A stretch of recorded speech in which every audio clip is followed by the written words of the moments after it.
தேவனுடைய பிரதான கிருபையினாலே இந்த 3 மாதங்களை நாம் கடந்து இந்த 4வது மாதத்தை காண கர்த்தர் கிருபை பாராட்டி இருக்கிறார். Par la grâce de Dieu, nous avons fini ces 3 mois et nous rentrons dans ce 4e mois. கடந்த 3 மாதமும் கர்த்தர் நமக்கு போதுமானவராய் இருந்திருக்கிறார். Il nous a été suffisant ces 3 derniers mois. அது எங்களுடைய வாழ்க்கையிலும் எங்களுடைய குடும்ப வாழ்க்கையிலும் கர்த்தர் போதுமானவராய் இருந்திருக்கிறார். Dans notre vie personnellement et celle de notre famille, Dieu était avec nous. அவருக்கு சதா காலங்களும் மகிமை உண்டாவதாக. Et nous lui rendons grâce. ஆகவே தேவன் கிருபையாய் கொடுத்த இந்த 4வது மாதத்திலே நாம் தேவனுடைய வார்த்தையை தியானிக்க போகிறோம். Nous allons méditer la parole de Dieu dans ce 4e mois. நாம் அதற்கு ஆதாரமாக சகரியா 12ஆம் அதிகாரம் Pour cela, nous allons prendre le livre de Zacharie, 10வது வசனத்தை நாங்கள் வாசிக்க கேட்போம். chapitre 12, verset 10. தமிழ்ல வாசிப்பாங்க முதல் அதுக்கு பிறகு பேசுகிறேன். நான் தாவீது குடும்பத்தாரின் மேலும் எருசலேம் குடிகளின் மேலும் கிருபையின் ஆவியையும் விண்ணப்பங்களின் ஆவியையும் ஊற்றுவேன். போதும் sister. Alors je répondrai sur la maison de David et sur les habitants de Jérusalem un esprit de grâce et de supplication. புதிய ஏற்பாடு 2 பேதுரு 3ஆம் அதிகாரம் Nous allons prendre 2 Pierre, chapitre 3, 18வது வசனத்தின் முதல் பகுதியை நாங்கள் வாசிப்போம். verset 18, partie A. நம்முடைய கர்த்தரும் இரட்சகருமாகிய இயேசு கிறிஸ்துவின் கிருபையிலும் அவரை அறிகிற அறிவிலும் வளருங்கள். Mais croissez dans la grâce et dans la connaissance de notre Seigneur et Sauveur Jésus-Christ. நாம் வாசித்த 2 பகுதிகளிலும் இந்த நாளிலே நாம் கிருபையை குறித்து பார்க்க போகிறோம். Dans ces 2 parties que nous venons de lire, nous allons apprendre sur la grâce de Dieu. கிறிஸ்தவ வாழ்க்கையிலே எங்கள் ஒவ்வொருவருக்கும் கிருபை விலையேறப்பெற்றதாக இருக்கிறது. Dans notre vie chrétienne, la grâce est une chose très précieuse. கிருபை என்பது மகா மேன்மையானது, இனிமையானது, நம்முடைய வாழ்விலே அனுபவிக்கக்கூடிய ஒரு காரியம். La grâce est une chose qui est grande dans notre vie et que nous devons la pratiquer tous les jours. கிறிஸ்தவ வாழ்க்கையை பொறுத்தளவில் முதலாவது வானத்தையும் பூமியையும் படைத்த தேவன் எங்களை சந்தித்ததே கிருபையினால் தான். Premièrement, le Dieu qui a créé le ciel et la terre, c'est par la grâce que Dieu nous est venu. கிருபையினால் தான் நமக்கு ரட்சிப்பு கிடைத்தது. Et c'est par la grâce de Dieu que nous avons obtenu le salut. எபேசியருக்கு எழுதின நிருபம் 2ஆம் அதிகாரம் 8ஆம் வசனத்தை நாங்கள் வாசிப்போமானால், Si nous pouvons lire le livre des Éphésiens, chapitre 2, verset 8,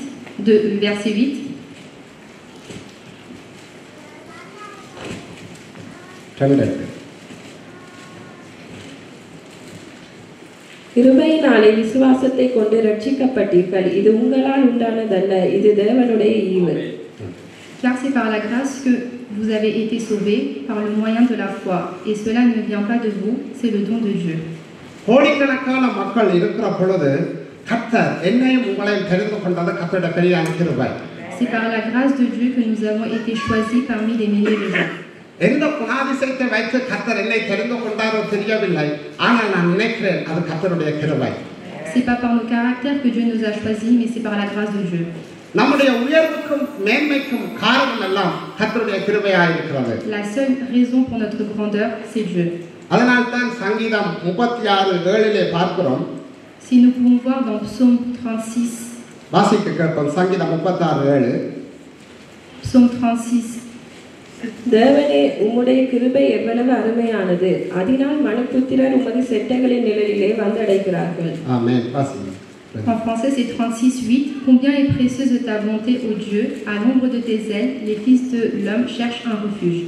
தேவனே, உம்முடைய கிருபை எவ்வளவு அருமையானது, அதனால் மனுபுத்திரர் உமது செட்டைகளின் நிழலிலே வந்து அடைகிறார்கள் என்று சங்கீதத்திலே சொல்லப்பட்டிருக்கிறதை பார்க்கிறோம். Dans le psaume, il est dit: Combien est précieuse ta bonté, ô Dieu, à l'ombre de tes ailes, les fils de l'homme cherchent un refuge. கிருபையை குறித்து நான் பிரசங்கம் செய்திருக்கிறேன். J'ai déjà prêché sur le sujet de la grâce. கிருபைக்கு வரவிலக்கணம் கொடுத்திருக்கிறேன். J'ai déjà donné une signification sur le mot de la grâce. அப்போது எனக்கு இருந்த அறிவும் வேதத்தில் குறித்த அறிவும் அப்படிப்பட்ட ஒரு வரவிலக்கணத்தை கொடுக்க முடிந்தது. J'ai eu assez de connaissances sur ce sujet-là. ஆனால் நான் நினைக்கிறேன் கொடுத்த வரவிலக்கணம் பிழை என்று. Mais je pense que la signification que je t'ai donnée était mauvaise. அது என்னன்னு சொன்னா Et c'était quoi? கிருபை என்ற வார்த்தைக்கு சொல்லுவார்கள் எல்லாரும் தகுதி இல்லாதவர்கள் மேல் தேவன் பாராட்டுகிற ஈவு கிருபை என்று சொல்லுவார்கள். La grâce est dit, c'est celui qui n'est pas digne mais qui nous a été donné. ஒரு விதத்திலே அது சரியா இருந்தாலும் D'un côté, ça peut être vrai, ஆனால் நாம் ஆழ்ந்து அவரோடு நடந்து அவருடைய வார்த்தைகளை தியானிக்கிற பொழுது mais quand nous marchons avec lui et que nous méditons sa parole, கிருபை அதை விட மேன்மையானது. mais la grandeur, la grâce est par-dessus tout. நான் இதை குறித்து பின்னுக்கு சொல்லுவேன். Je dirai par la suite. ஏனென்றால் Pourquoi? ஆண்டவராக இயேசு கிறிஸ்து இந்த உலகத்தில் வாழ்ந்த பொழுது Quand Jésus-Christ a vécu sur ce monde, அவர் கிருபை நிறைந்தவராய் il était rempli d'esprit நன்மை செய்கிறவராய் சுற்றி திரிந்தார் என்று வேதம் சொல்லுகிறது. et il a fait le bien autour de lui. ஆகவே C'est pourquoi இயேசு கிறிஸ்து தகுதி இல்லாதவராய் கிருபை கிடைக்கிறதற்கு ஒரு கேள்வி வருகிறது. on peut se demander si Jésus-Christ n'était pas digne d'avoir cette grâce. அதை குறித்த விளக்கத்தை நாங்கள் பின்னுக்கு பார்ப்போம். Nous verrons par la suite la signification. ஆனால் வேதம் முழுவதும் நாங்கள் பார்ப்போமா இருந்தால் Si nous pouvons voir entièrement dans la Bible, தேவனுடைய கிருபையை பெற்றுத்தான் தேவனுக்காக வாழ்ந்தார்கள் என்று பார்க்கிறோம். c'est ayant obtenu la grâce que nous pouvons vivre pour Dieu. நான் நோவாவை குறித்து ஏற்கனவே பிரசங்கித்திருக்கிறேன். J'ai déjà prêché au sujet de Noé. கர்த்தருடைய கண்களிலே கிருபை பெற்றதனால்தான் Noah நீதிமானானான். C'est ayant obtenu la grâce de Dieu devant ses yeux qu'il était juste aux yeux de Dieu. Noah நீதிமானாய் இருந்ததனால் கர்த்தருடைய கண்ணிலே கிருபை கிடைக்கவில்லை. C'est pas parce qu'il a été juste qu'il a obtenu grâce devant grâce aux yeux de கர்த்தருடைய Dieu.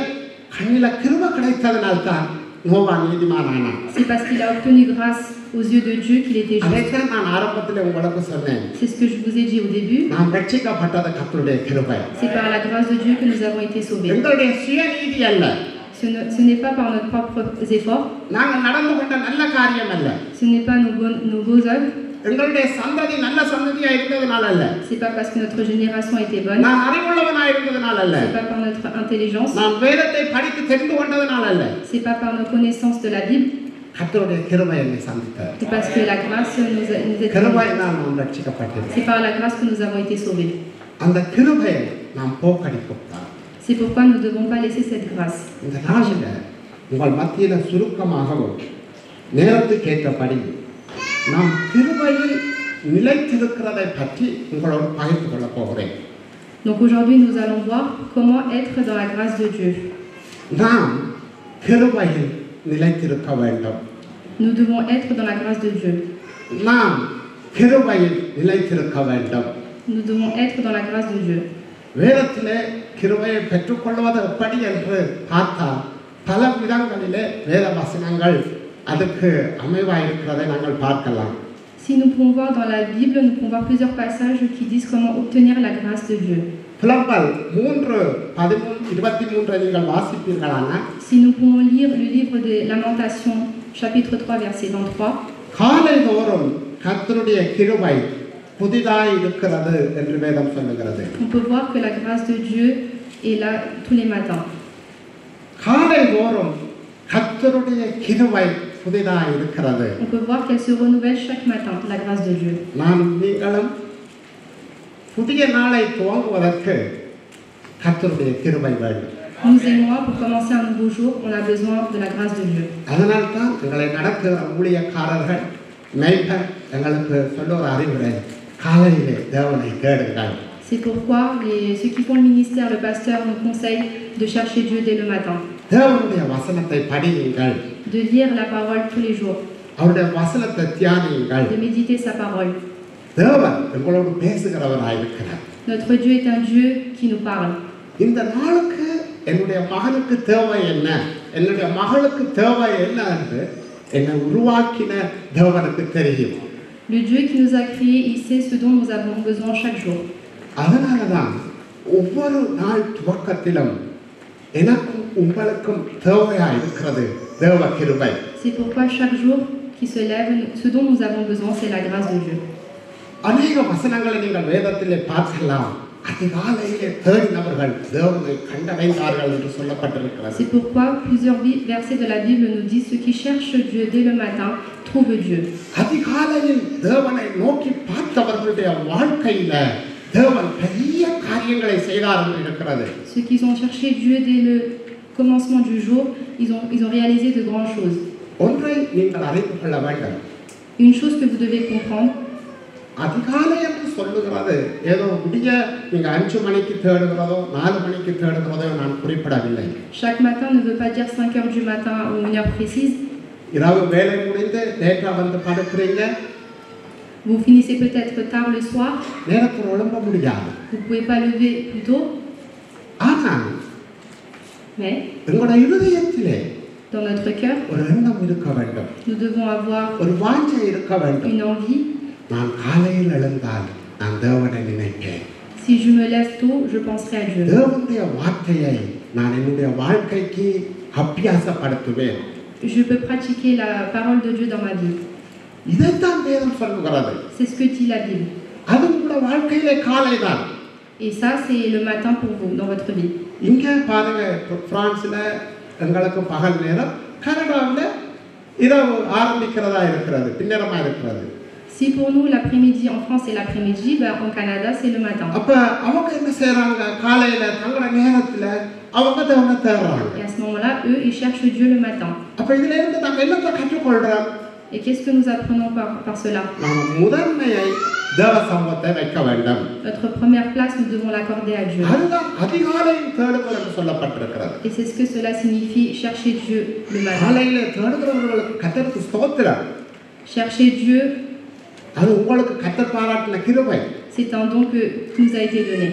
நேரம் சென்று உங்கள் வேலையை முடித்து எழும்புகிறீர்களா? நீங்கள் பயப்பட தேவையில்லை. Peut-être que vous terminez tard et que vous vous levez tôt, mais ce n'est pas grave. எழும்புகிற நேரத்துல தேவனை நோக்கி பாருங்க. Quand vous vous levez à ce moment-là, cherchez Dieu. கர்த்தருடைய வசனத்தை முன்னுக்கு வைங்க. Mettez la parole devant vous. ஒரு வார்த்தை என்னோட பேசட்டும் என்று இதயத்திலிருந்து சொல்லுங்க. Demandez dans votre cœur qu'une parole puisse me toucher.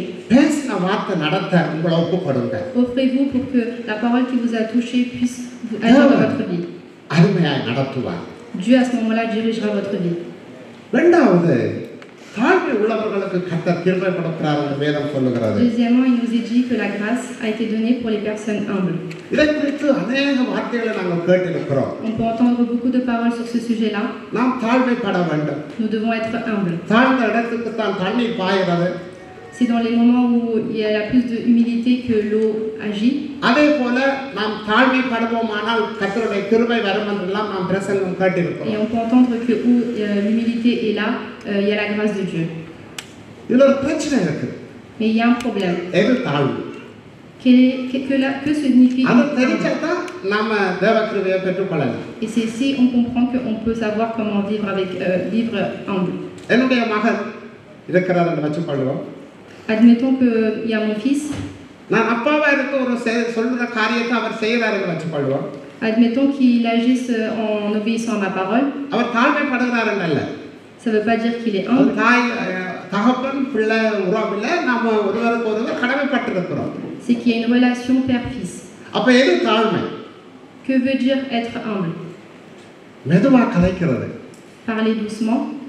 ஜெபிக்க சொல்றது, நான் எங்களை தாழ்த்துறோம் ஆண்டவரே, நான் ஒன்றுமில்ல ஆண்டவரே, இதான் தாழ்மை. Est-ce que quand on prie on dit que nous sommes rien, que nous அப்ப எது sommes தாழ்மை? Qu'est-ce que veut dire être humble? என்ன விட வயல் குறைந்தவர் என்னிலே ஒரு பிழையை சொல்கிறார் என்று வைத்துக் கொள்வோம். Admettons qu'une personne plus jeune que moi me dise une erreur que என்னுடைய j'ai மகன் commise. சொல்லுகிறார், அப்பா இது செய்தது பிழை என்று சொல்லி ஒரு காரியத்தை சொல்லுகிறார் என்று வைத்துக் Que கொள்வோம். mon fils me dise que tu as commis une erreur. நான் நிதானிக்கிறேன். Moi je me remets en question சரி, அந்த காரியம் பிழை என்று. que ce que j'ai fait est une erreur. நான் இந்த காரியத்துக்கு மன்னிப்பு கேட்கிறேன். Est-ce que je demande pardon pour mon erreur? அதுதான் தாழ்மை. C'est ça être humble. இன்றைக்கு Aujourd'hui, எத்தனை குடும்பங்கள்ல dans combien de familles நான் என்ன கட்டின மனைவிட்ட நான் மன்னிப்பு கேட்கறது தரக்குறவா நினைக்கிறீங்க? est-ce que nous pensons que demander pardon à notre femme est... அதே போல மனைவிகள், நீங்க எத்தனை பேர் உங்களோட புருஷனிட்ட மன்னிப்பு கேட்கறத நீங்க தரக்குறைவா நினைக்கிறீங்க? Est-ce que vous les femmes vous demandez pardon à vos maris? நாம் நம்முடைய மனைவியோ நம்முடைய கணவனிட்டையோ நம்ம விட்டு கொடுக்கிறது எங்களுடைய வாழ்க்கையில நாம் உயர்வதற்கான வழி. Si nous demandons pardon chacun, notre femme à notre femme ou à nos maris, c'est une place qui s'ouvre pour être தாழ்மை இருக்கிறது நாம் வெளியரங்கமாய் நடக்கிற காரியங்களை வைத்து மட்டுமல்ல உள்ளான காரியங்களை வைத்து கணிப்பிடுவதே தாழ்மை. Être humble, ce ne sont pas les choses que nous montrons de l'extérieur, mais ce que nous agissons aussi à l'intérieur de nous. ஆகவே கர்த்தருடைய கிருபை எனக்கும் உங்களுக்கும் கிடைக்க வேண்டுமாயிருந்தால் C'est pourquoi si nous voulons obtenir la grâce de Dieu, முதலாவது தாழ்மைப்பட வேண்டிய இடம் எங்களோட குடும்பம். nous devons être humbles dans notre famille. வேதத்தில் தேவன் தன்னுடைய காரியங்களை விளங்கப்படுத்துவதற்கு பயன்படுத்தினது தெரியுமா? குடும்பம். Pour que Dieu puisse nous apprendre les choses où il était humble, c'est la famille. ஆகவே குடும்பம் என்கிற ஒரு அமைப்பை இந்த உலகம் கண்டுபிடிக்கவில்லை. La famille, c'est pas ce que le monde a compris. இது தேவனால் உருவாக்கப்பட்டது. Ça a été conçu par Dieu. தேவன் பரிசுத்த சந்ததியை நான் உருவாக்குவேன் என்று சொன்னார். Dieu a dit qu'il créera une nation juste, sainte. நம்முடைய தேவன் ஒரு பரிசுத்த சந்ததியை உருவாக்குவதற்கு ஒரு தனி நபரை உண்டாக்கவில்லை, 2 பேரை உண்டாக்கினார். Mais pour pouvoir créer cette nation de saintes, Dieu n'a pas créé une personne mais 2. அது ஆணும் பெண்ணுமாக உருவாக்கினார். Il a créé l'homme et la femme. குடும்பம் எப்படி வாழ வேண்டும் என்று பிரமாணங்களை எழுதி கொடுத்தார். Il a créé les commandements pour que comment puisse vivre une famille. ஒரு காரியத்தை நீங்க அறிந்து கொள்ள வேண்டும். Vous devez comprendre une chose. இன்றைக்கு இஸ்ரவேல் தேசத்தை உலக தேசமெங்கும் எல்லா நாடுகளும் திரும்பி பார்க்கிறதுக்கு ஒரே ஒரு காரணம் என்ன தெரியுமா? La seule raison pour que tous les pays puissent voir le pays d'Israël, அவர்களிடம் நியாயப்பிரமாணம் கொடுக்கப்பட்டது. c'est qu'ils ont obtenu la loi de Dieu. அந்த நியாயப்பிரமாணம் என்னத்தை சொன்னது தெரியுமா உங்களுக்கு? Est-ce que vous savez ce que dit la loi de Dieu? நல்ல ஒழுக்கத்தை கற்றுக் கொடுத்தது. Comment vivre dans la loyauté? எப்படி வாழ வேண்டும்? Comment vivre? எதை செய்யக்கூடாது? Ce dont nous ne devons pas எதை faire, செய்ய வேண்டும்? ce dont nous devons faire. இதையெல்லாம் அவர்கள் கடைபிடித்து வாழ்ந்தார்கள். Ils ont agi de la sorte. உலகத்தில் இருக்கிறவங்க திரும்பி பார்க்கக்கூடிய வியப்புள்ள ஒரு சந்ததியாய் யூத சந்ததி இந்த உலகத்தில் திகழ்ந்து கொண்டு வந்தது. Ils ont vécu jusqu'à ce que les autres mondes se réjouissent. அதாலதான் அவர்களுடைய வாழ்க்கையில அவர்கள் மேன்மை அடைய அடைய அடைய தேவன் அவர்களோட வைத்துக் கொள்ளவில்லை. அதிலிருந்து புறஜாதிகளாகிய எங்களுக்கும் அந்த மேன்மையை கொண்டு வருகிற வேண்டும் என்கிற தேவ சித்தத்தை இயேசு கிறிஸ்துவின் மூலமாக கிருபையாய் எங்களுக்கு தந்தார். C'est pourquoi par la grâce de Dieu il nous a été donné Jésus pour que nous les étrangers puissent ressentir la même chose. இன்றைக்கும் ஜூதர்கள் திருமணமாக வேண்டுமாயிருந்தா ஒரு வாலிபன் எப்படி இருக்க வேண்டும்? C'est pourquoi maintenant même de nos jours les juifs pour qu'un எத்தனை jeune se வயசுக்கு marie, பிறகு திருமணமாக வேண்டும்? il sait comment il doit se tenir, à quel âge il doit se வாழ்க்கையில marier, சம்பாதிக்கிற காரியங்கள் எப்படி இருக்க வேண்டும்? ce qu'il gagne, qu'est-ce qu'il fait. ஒவ்வொரு காரியத்துக்கும் அவர்கள் அந்த நியாய பிரமாணத்திலிருந்து கற்றுக்கொண்ட காரியத்தை இன்றும் கடைப்பிடிக்கிறார்கள். Et il applique dans sa vie ce dont il a appris dans la loi de Dieu. ஆச்சரியமா இருக்கிறது அவர்களுடைய வாழ்க்கை. C'est une chose extraordinaire. ஆனால் கிறிஸ்துவற்ற வாழ்க்கை வாழ்கிறார்கள். Mais une vie sans Christ. நியாய பிரமாணத்துக்கு கீழ்ப்படிந்து வாழ்கிறார்கள். Ils vivent en obéissant selon la loi de Dieu. அவர்களை கிறிஸ்துவண்டை சேர்க்காது என்பதை அறிந்து கொள்ளாத படிக்கு அவர்களுடைய மனக்கண்கள் இருளாக்கப்பட்டிருக்கிறது. Mais leurs yeux sont fermés pour pas qu'ils comprennent que la loi de Dieu ne les ramène pas en Dieu. ஆனால் கிருபையாய் கர்த்தர் நாம் இந்த நாட்களில் ரட்சிக்கப்பட தேவனை அறிகிற அறிவுல வளர கர்த்தர் கிருபை பாராட்டி இருக்கிறார். Mais Dieu nous a donné sa grâce pour que nous puissions être sauvés et vivre en Dieu. Et c'est la grâce de Dieu. இந்த வாழ்வு எங்களுக்குள்ளே வர வேண்டும். Et cette vie, nous devons la prendre et vivre avec. ஒரு மனிதன் கிருபையிலே பெருகுவானாயிருந்தால், Si un homme grandit dans la grâce de Dieu, அவனுடைய வாழ்க்கையில dans sa vie, கனி நிறைந்த வாழ்வு காணப்படும். il portera des fruits. ஒரு உதாரணமாய் Je vais vous donner un exemple. ஒரு மரத்தில ஒரு மாமரம் என்று வச்சுக்கொள்ளுவோம். Un arbre, நிறைய கனி இருக்குமா இருந்தா, மாம்பழம் இருக்குமா இருந்தா, s'il porte des fruits, அந்த கொப்பை நீங்க பார்த்துருக்கிறீங்களா? கொஞ்சம் தாழ்ந்து போயிருக்கு. les arbres விளங்குதா நான் சொல்றது? porteront des fruits. Oui.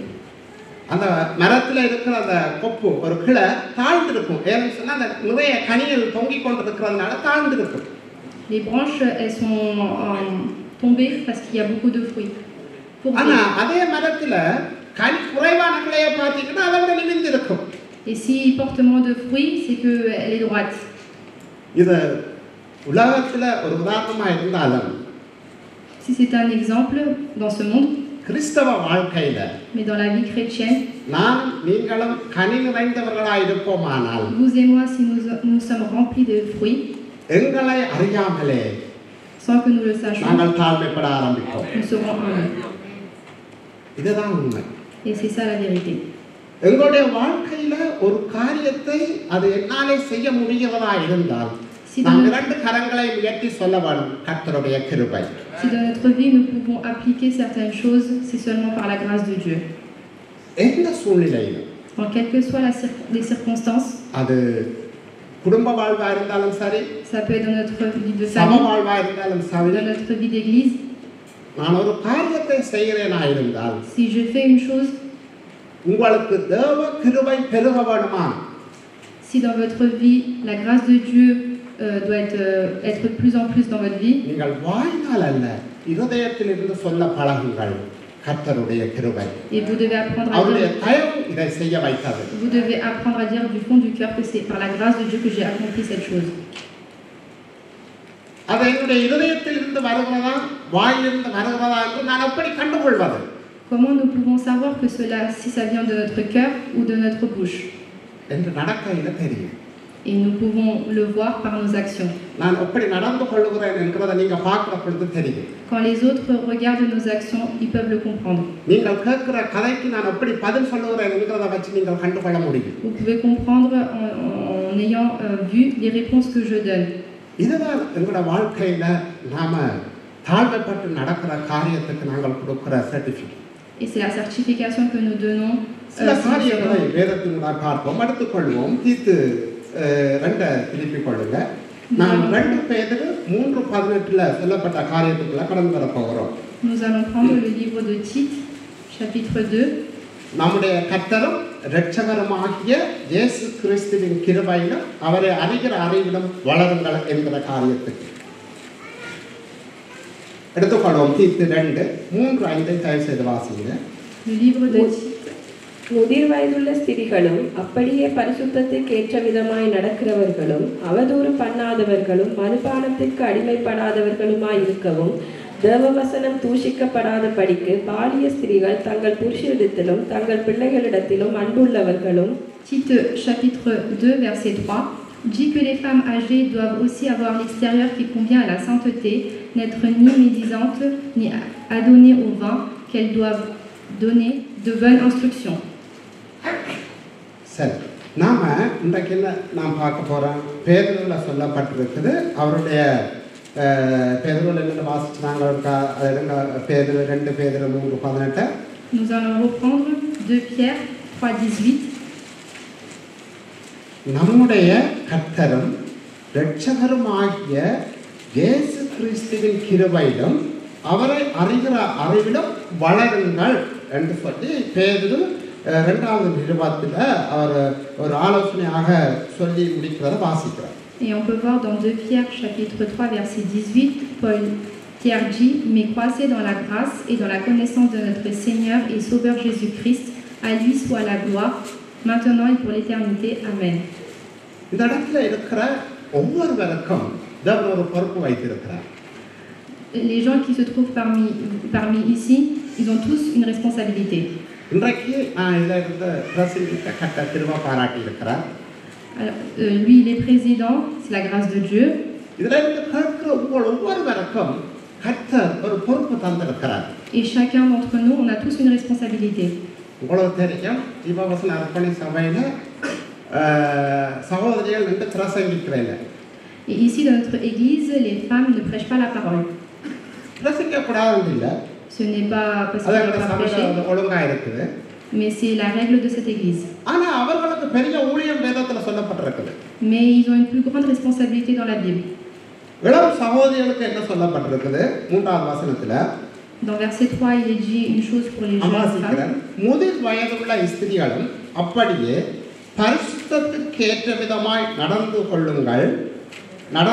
நடக்கிறவர்களும் அவதூறு பண்ணாதவர்களும் மதுபானத்திற்கு அடிமைப்படாதவர்களுமாய் இருக்கவும் வேத வசனம் தூசிக்கப்படாத படிக்கு பாரிய ஸ்திரீகள் தங்கள் புருஷனிடத்திலும் தங்கள் பிள்ளைகளிடத்திலும் அன்புள்ளவர்களும்.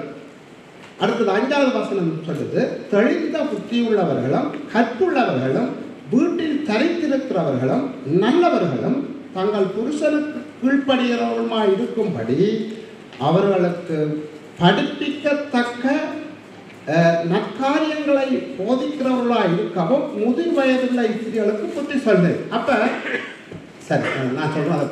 முதிர் வயது உள்ள ஒவ்வொரு ஸ்திரீகளும் என்ன செய்ய வேண்டும் என்ற வேதம் சொல்லுது. Ce que dit la Bible, ce que doivent faire les femmes âgées. முதலாவது எங்களோட வாழ்க்கையை நாங்கள் சரிப்படுத்த வேண்டும். Nous devons corriger notre vie. அதுதான் 3வது வசனம் சொல்லுது. C'est ce que dit le verset 3. முதிர் வயதுள்ள ஸ்திரீகளும் அப்படியே பரிசுத்தத்துக்கு ஏற்ற விதமாய் நடக்கிறவர்களும் என்று சொல்லப்பட்டிருக்குது. Il est dit les femmes âgées doivent aussi avoir l'extérieur qui convient à la sainteté. முதலாவது நான் நடக்க வேண்டும். Premièrement, nous devons agir. அடுத்தது நான் நடந்து கொள்ற காரியத்துக்கு உங்களிடம் பெரிய பொறுப்பு இருக்குது. Et on a une grande responsabilité en agissant. இள வயதில் உள்ள குடும்ப ஸ்திரீகளுக்கு நீங்கள் ஆலோசனை சொல்ல வேண்டும். Et les femmes âgées doivent donner des conseils aux plus jeunes.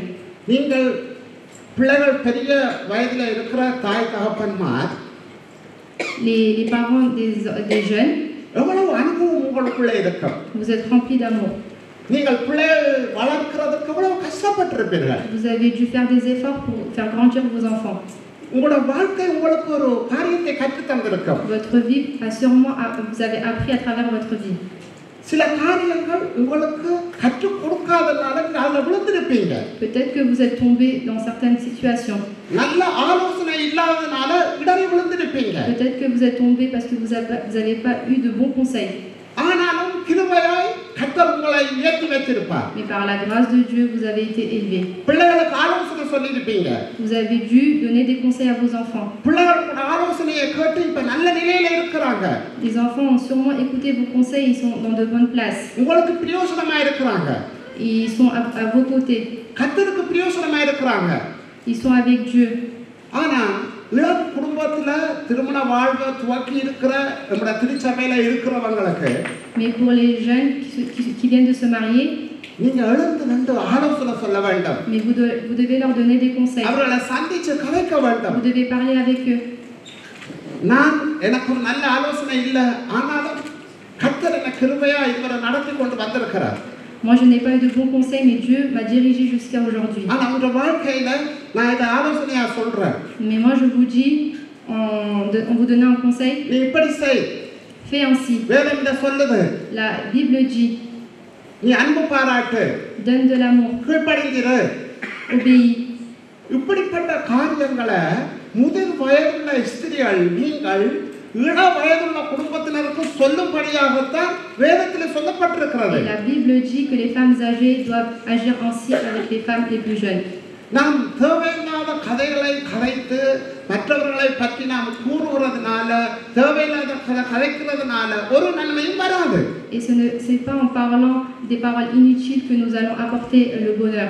உங்கள் வாழ்க்கையில மேன்மையாய் நீங்கள் பெற்றுக்கொண்ட தேவனுடைய வாழ்வில் உங்களுடைய வாழ்க்கையில கொண்ட அனுபவங்களை Et les expériences que vous avez eues dans votre vie, மற்றவருடைய வாழ்க்கையை கட்டக்கூடிய அனுபவங்களை les expériences qui peuvent bâtir d'autres vies, உண்மையாய் உங்களுடைய இதயத்திலிருந்து சொல்லுங்கள். et vous devez les dire du plus profond de அவர்களுக்காக votre cœur. ஜெபியுங்கள். Priez pour eux.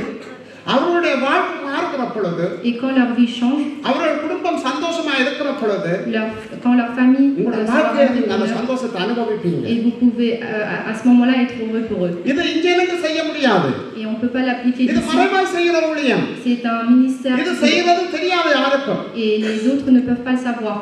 ஆனால் கர்த்தர் Mais Dieu, இதை கனம் பண்ணுகிறவராயிருக்கிறார். C'est un Dieu qui honore cela. இதை அவர் கவனிக்கிறவராயிருக்கிறார். Et c'est un Dieu qui regarde. உங்களை கனத்தோடு நடத்துவார். Et il vous honorera à ce moment-là. உங்களை அவர் வருகையின் போது நாம் தேவனை சந்திக்கிற பொழுது Et quand il arrivera à son arrivée, இதற்கான பகுமதியை நிச்சயமாய் பெறுவீர்கள். et il nous donnera les récompenses. நாம் எடுத்துக்கொள்வோம். Nous allons prendre பேதுருவுக்கே மறுபடியும் போவோம். 2 பேதுரு 2 Pierre 3:10 வாசிப்போம். 3, verset 10. கர்த்தருடைய நாள் இரவிலே திருடன் வருகிற விதமாய் வரும். அப்பொழுது வானங்கள் மடமட என்று அகன்று போம், பூதங்கள் வந்து உருகி போம், பூமியும் அதிலுள்ள கிரியைகளும் எரிந்து அழிந்து போம். 2 Pierre, chapitre 3, verset 10. Le jour du Seigneur viendra comme un voleur. En ce jour, les cieux passeront avec fracas, les éléments embrasés se dissoudront, et la terre avec les œuvres qu'elle renferme sera consumée.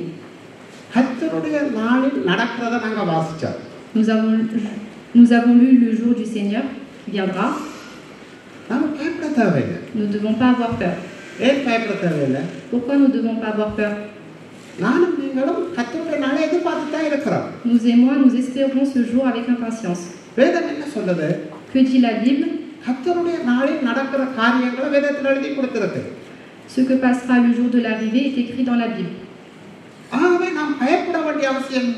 C'est pourquoi nous ne devons pas avoir peur. Qui doit avoir peur? C'est les personnes extérieures à l'église. Les personnes qui ont reçu Dieu mais qui sont en retrait. Mais nous et moi, vous ne devez pas avoir peur.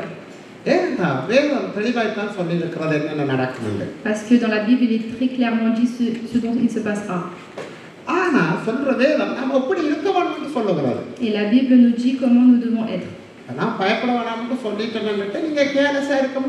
Mais c'est pas parce que je vous ai dit ne pas avoir peur qu'il faut être 2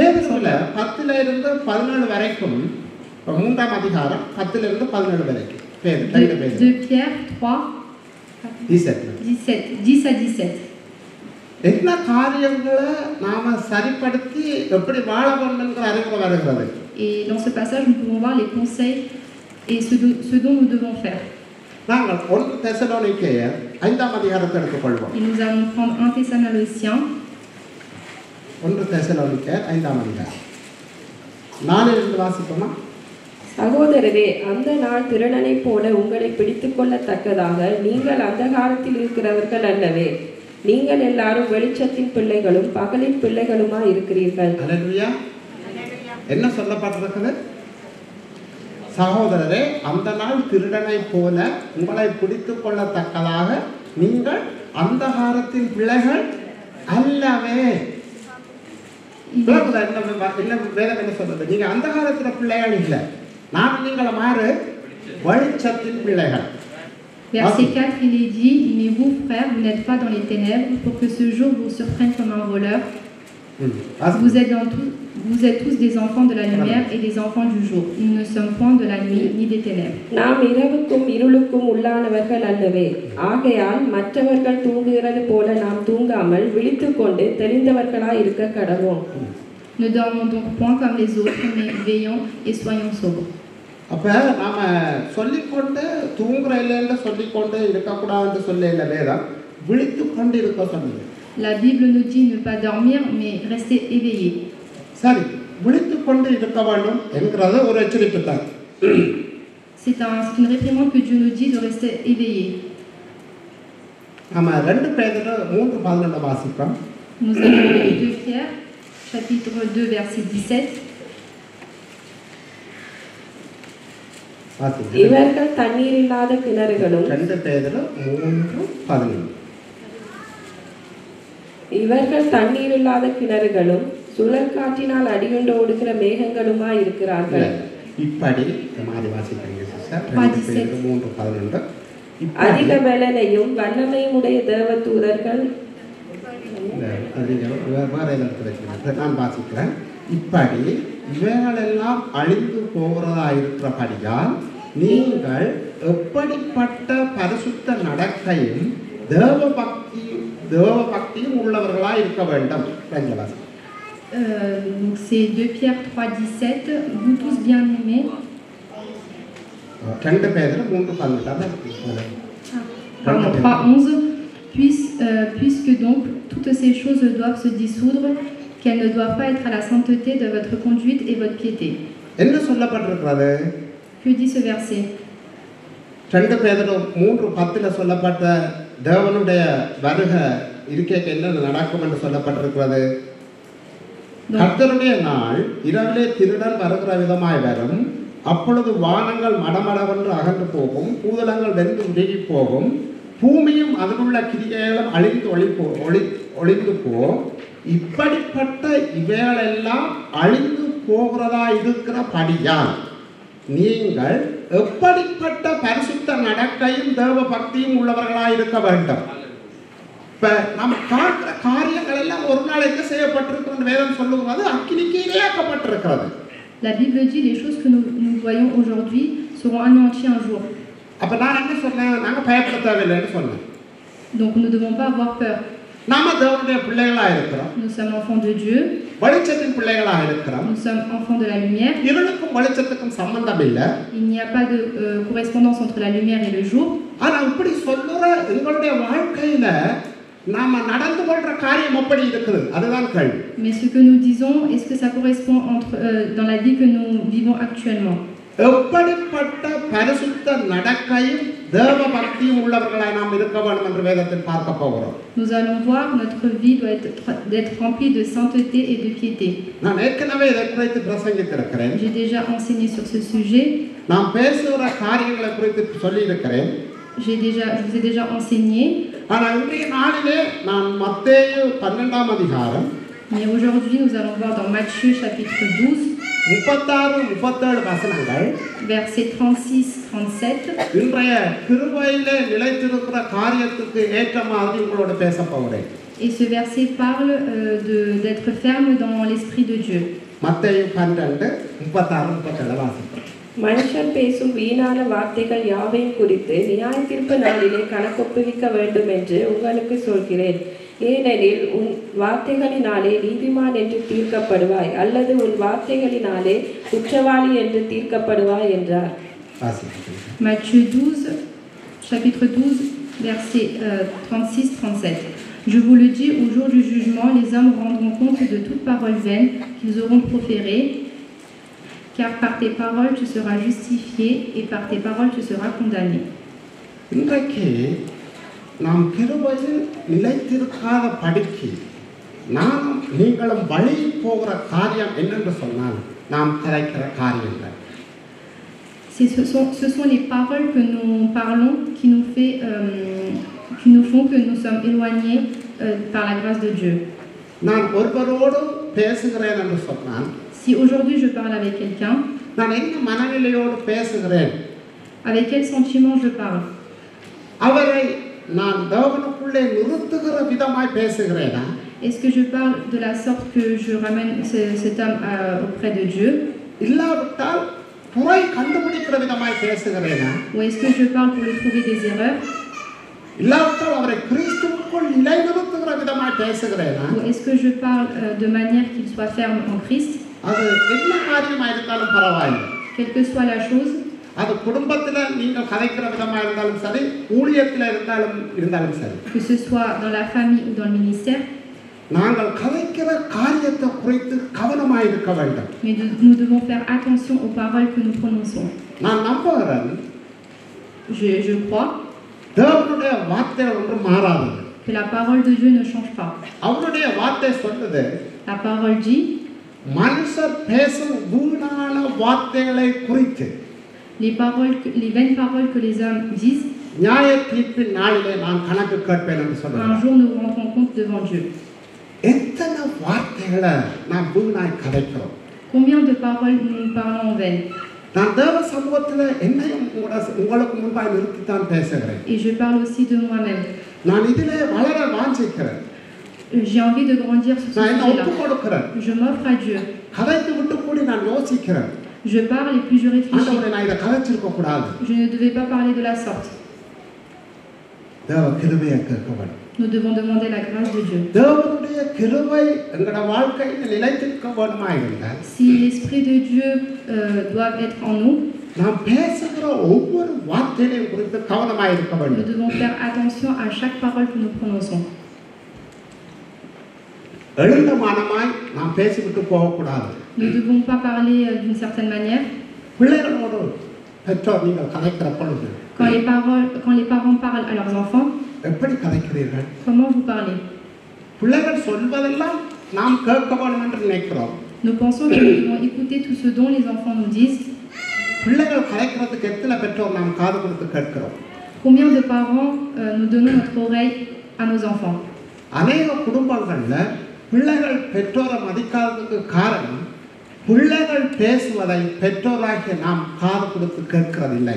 Dans beaucoup de familles, la raison pour laquelle les enfants ne respectent pas les parents, c'est que les parents n'écoutent pas ce dont leurs enfants leur disent.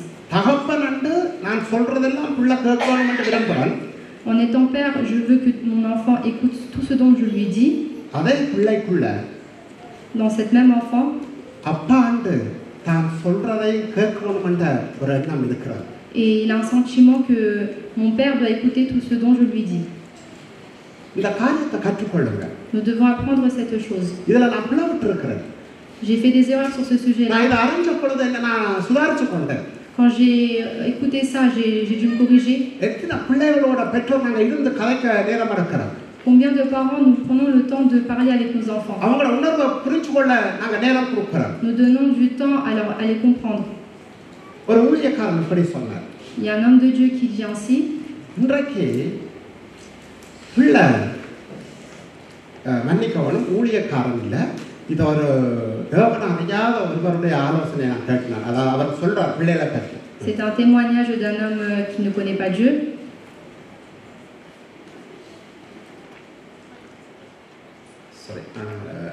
ஒரு பிள்ளை தான் சொல்ல வர காரியத்தை பெற்றோர் கேட்காததுனால Un enfant, il essaie de dire quelque chose à ses parents, mais ses parents ne l'écoutent pas.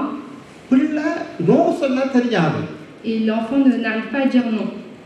ஏன்னா தகப்பன்மா நாங்கள் சொல்றதுக்கெல்லாம் பிள்ளை வீ சொல்லி பழகத்தான் பழகிட்டார். Parce que les parents, on a tendance à dire oui pour tout ce que les enfants nous demandent. எங்களோட பிள்ளைகளுக்கு no சொல்ல பழக்க வேணும். Mais nous devons apprendre à dire non à nos enfants. ஏன் அவர் அப்படி சொன்னாருன்னா, Pourquoi il a dit ainsi? வெளியில பள்ளிக்கூடத்துல ஒரு பிள்ளை கூடாத பழக்கம், சரி இந்த சிகரெட் அடி என்று சொன்னா, Par exemple, si un enfant demande de fumer une cigarette, பிள்ளை நோ சொல்ல பழக வேணும். l'enfant doit apprendre à dire non. ஆனா அந்த பிள்ளைக்கு நோ சொல்லவே நாங்க பழக்கம் இல்லை. Mais nous, on n'a pas appris à nos enfants à dire non. எல்லாத்துக்கும் வீ சொல்லி பழகிட்டோம். On a appris à dire oui pour toutes les அதாவது choses. அந்த பிள்ளை சில வேளை வழி தவறி போறதுக்கு ஒரு காரணமா அமையலாம். Et ça peut être un obstacle pour cet enfant par la suite.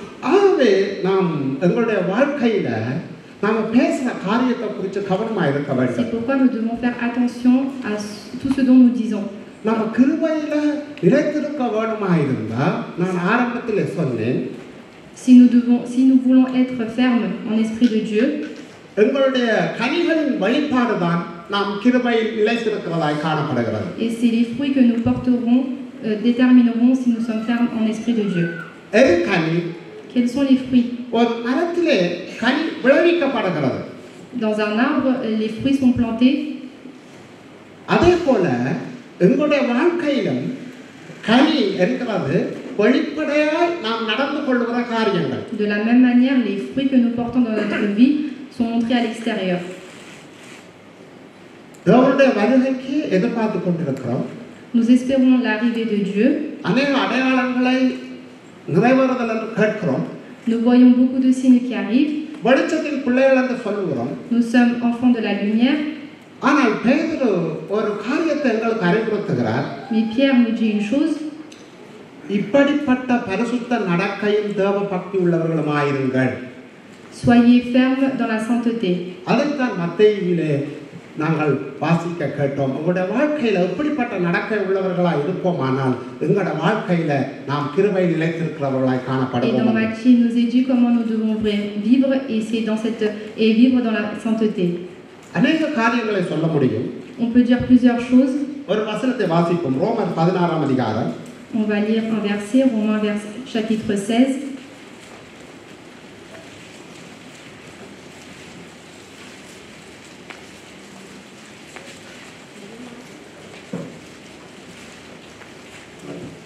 19 வாசி. உங்கள் கீழ்ப்படிதல் யாவருக்கும் தெரிய வந்திருக்கிறது. ஆகையால் உங்களை குறித்து சந்தோஷப்படுகிறேன். ஆனாலும் நீங்கள் நன்மைக்கு ஞானிகளும் தீமைக்கு பேதைகளுமாய் இருக்க வேண்டும் என்று விரும்புகிறேன்.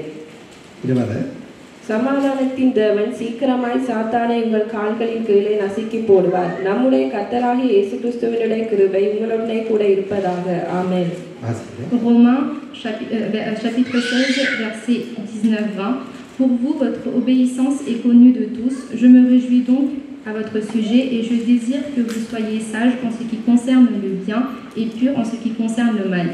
Le Dieu de paix écrasera bientôt Satan sous vos pieds. Que la grâce de notre Seigneur Jésus-Christ soit avec vous. உங்கள் கீழ்ப்படிதல் யாவருக்கும் தெரிய வந்திருக்கிறது. ஆகையால் உங்களை குறித்து சந்தோஷப்படுகிறேன். ஆனாலும் நீ நான் விளையாட்டு போகிறேன். சரிதான், வாசிங்க திருப்பி. உங்கள் கீழ்ப்படிதல் யாவருக்கும் தெரிய வந்திருக்கிறது. ஆகையால் உங்களை குறித்து சந்தோஷப்படுகிறேன். ஆனாலும் நீங்கள் நன்மைக்கு ஞானிகளும், நன்மைக்கு யாரா இருக்கணும்னு சொல்லுது, ஞானிகள், தீமைக்கு பேதைகளுமா இருக்க வேண்டும் என்று விரும்புகிறேன். தீமைக்கு பேதைகளா இருக்க வேண்டும் என்று விரும்புகிறேன் என்று சொல்லிவிட்டு 20வது வசனத்துல சொல்லுகிறார், சமாதானத்தின் தேவன் சீக்கிரமாய் சாத்தானை உங்கள் கால்களின் கீழே நசுக்கி போடுவார். Le verset 20, il est dit, le Dieu de paix écrasera bientôt Satan sous vos pieds. Que la grâce de notre Seigneur Jésus-Christ soit avec vous. அதோட சொல்லுகிறார், நம்முடைய கர்த்தராகிய இயேசு கிறிஸ்துவின் கிருபை உங்களோடு கூட இருப்பதாக. Et par la suite, il dit que la grâce de notre Seigneur Jésus-Christ soit avec vous. சமாதானத்தின் தேவன் சாத்தானை காலுக்கு கீழே நசுக்க வேணுமா இருந்தா, pour que Jésus-Christ écrase sous ses pieds le Satan, நாங்கள் நம்முடைய வாழ்க்கையில சமாதானம் பண்ணுகிறவர்களாய் காணப்பட வேண்டும். Et nous devons apporter la paix dans notre vie. என்னுடைய வாழ்க்கையில நான் பிசாசின் மேல வெற்றி உள்ளவனாய் வாழ வேணுமா இருந்தால், si nous devons apporter une vie victorieuse en détruisant le Satan dans notre vie, பிசாசு என்ற காலுக்குள் இருக்க வேணுமா இருந்தால், si nous voulons que le Satan soit sous nos pieds, என்னுடைய வாழ்க்கையில நான் சமாதானம் பண்ணுகிறவனாய் காணப்பட வேண்டும். nous devons pratiquer la paix autour de nous. சமாதானம் பண்ணுகிறவனாய் இருக்கிற பொழுது, et quand nous agissons ainsi en ayant la paix, தேவன் எங்களுடைய வாழ்க்கையில சமாதானத்தை கொண்டு வருகிறவராய் இருக்கிறார். à ce moment-là Dieu apportera la paix dans notre vie. நான் ஆரம்பத்திலே சொன்னேன், je vous ai dit au début, 2 பேதுரு 3ஆம் அதிகாரம் 2 Pierre chapitre 3 10லிருந்து 17 வசனங்கள் du verset 10 au verset 17, எப்படிப்பட்ட காரியங்களை நாங்கள் செய்ய வேண்டும் என்று சொல்லப்பட்டிருக்கிறது. les choses que nous devons faire. கடைசி வசனம் இருக்குது, le dernier verset, அந்த வசனம் என்ன சொல்லுது? le dernier verset dit, தேவனை அறிகிற அறிவிலும் கிருபையிலும் நீங்கள் பெருகுங்கள் என்று சொல்லப்பட்டிருக்கிறது. et le verset dit, nous devons croître dans la connaissance et la grâce de Dieu. நாம் ஆராதிக்கிற தேவன், le Dieu que nous louons, எங்களுடைய வாழ்க்கையில இல்லாத ஒன்றை மற்றவர்களுக்கு நான் செய்யவும் முடியாது, சொல்லவும் முடியாது. une chose que nous n'avons pas dans notre vie, nous ne devons pas le dire et le faire. உண்மையிலே நான் கிருபையிலே பெருகிக் கொண்டு இருக்கிறேன், நிலைத்திருக்கிறேனா இருந்தால் என்ற வாழ்க்கையின் செய்கைகள் ஒவ்வொன்றும் தேவன் விரும்புகிறபடி இருக்கும். si nous sommes fermes dans l'esprit, alors les actions que nous entreprenons le montreront. சங்கீதத்திலே ஒரு வசனத்தை வாசித்து முடிக்க போகிறோம். Nous allons lire un dernier verset dans Psaume. திருப்பிக் கொள்வோம். சங்கீதம் 18, le livre de Psaume chapitre 18, 25-26 வார்த்தைகள் வாசிப்போம். verset 25-26. தயவுள்ளவனுக்கு நீர் தயவுள்ளவராகவும், உத்தமனுக்கு நீர் உத்தமராகவும், புனிதனுக்கு நீர் புனிதராகவும், மாறுபாடுள்ளவனுக்கு நீர் மாறுபடுகிறவராகவும் தோன்றுவீர். சங்கீதம் 18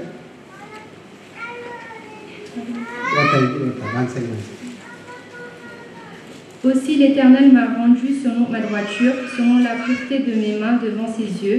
Avec celui qui est bon, tu te montres bon. Avec l'homme droit, tu agis selon la droiture. தேவன் எப்படிப்பட்டவர் என்று இந்த சங்கீதத்திலே சொல்லப்பட்டிருக்கிறதை பார்க்கிறோம். On peut voir dans ce psaume comment Dieu est. தேவன் எப்படிப்பட்டவராய் இருக்கிறார்? Comment Dieu est dans ce verset. புனிதருக்கும் புனிதராய் இருக்கிறார். Il est bon avec celui qui est bon. மாறுபாடு உள்ளவருக்கு மாறுபாடு உள்ளவராக இருக்கிறார். Et il est droit et il est pur. சமாதானம் பண்ணுறவருக்கு சமாதானம் பண்ணுறவராக இருக்கிறார். Et il lui donne la paix à celui qui pratique la paix. அப்ப எங்கட வாழ்க்கையில இல்லாத ஒன்றை தேவன் எங்களுக்கு செய்வார் என்று நினைக்க முடியாது. Une chose que nous n'avons pas dans notre vie, on ne peut pas espérer que Dieu le fasse dans notre vie. அதனாலதான் எங்கட வாழ்க்கையில நாம தேவனுடைய கிருபையிலையும் பெருக வேண்டும், தேவ அறிவிலையும் பெருக வேண்டும். C'est pourquoi dans notre vie, nous devons grandir dans la grâce de Dieu et la connaissance de Dieu.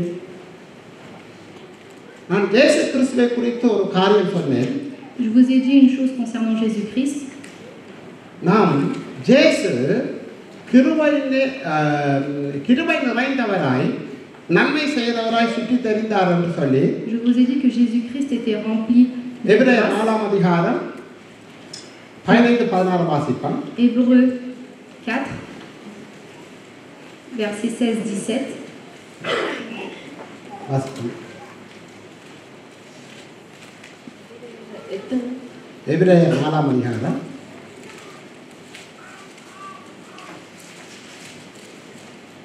15-16.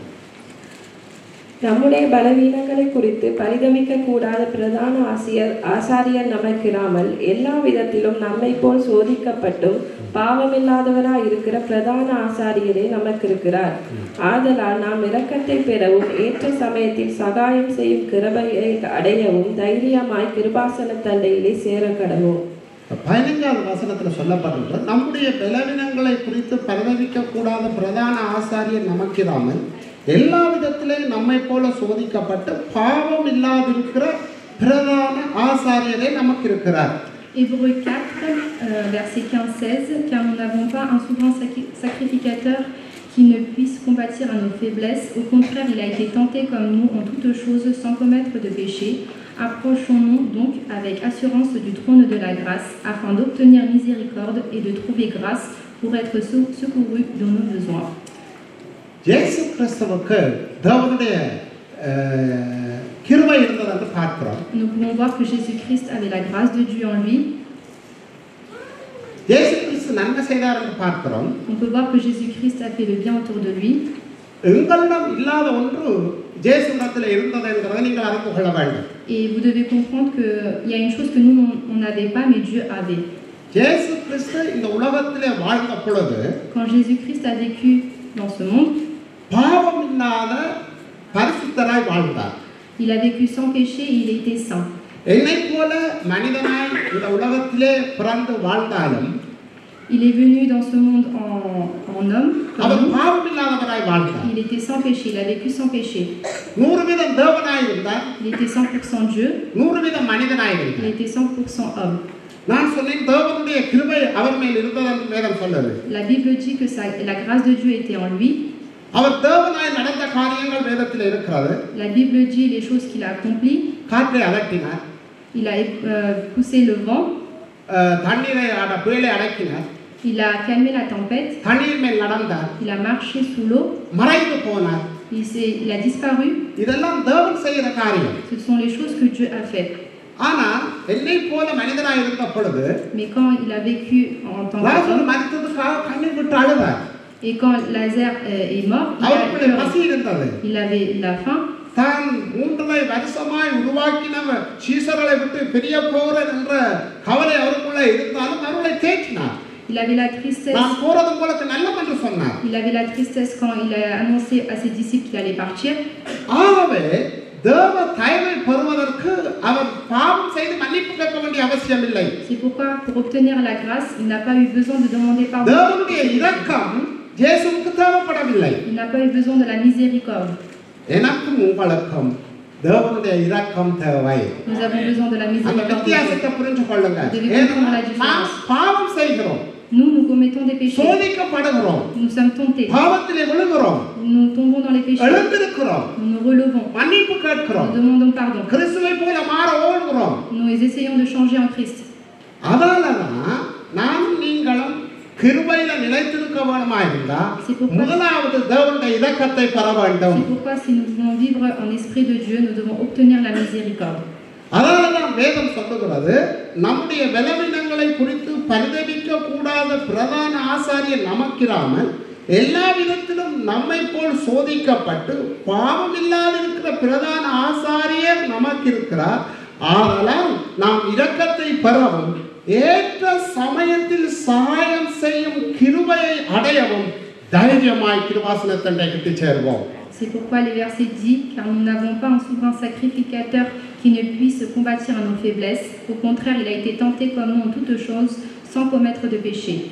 Approchons-nous donc avec assurance du trône de la grâce, afin d'obtenir la miséricorde et de trouver grâce pour être secourus dans nos besoins. இயேசு எப்படி கிருபையினால் நிறைந்தவராய் நன்மை செய்கிறவராய் சுற்றி திரிந்தாரோ, De la même manière comment Dieu était rempli de sainteté et அதே போல நாம் நீங்களும் தேவனுடைய இரக்கத்தை பெற்று அவருடைய கிருபையினால் நிறைந்து நன்மை செய்ய நம்மை ஒப்புக்கொடுப்போம். C'est pourquoi nous devons nous offrir comme Jésus en demandant la miséricorde et en demandant la grâce de Dieu. நாம் தாவரம் வளர்ந்திருப்போம் தேவசபையில். Nous allons nous lever. தேவ பிள்ளைகளாகிய நாம் தேவனுடைய வார்த்தையை கேட்டிருக்கிறோம். தேவனுடைய கிருபை நமக்கு தேவை.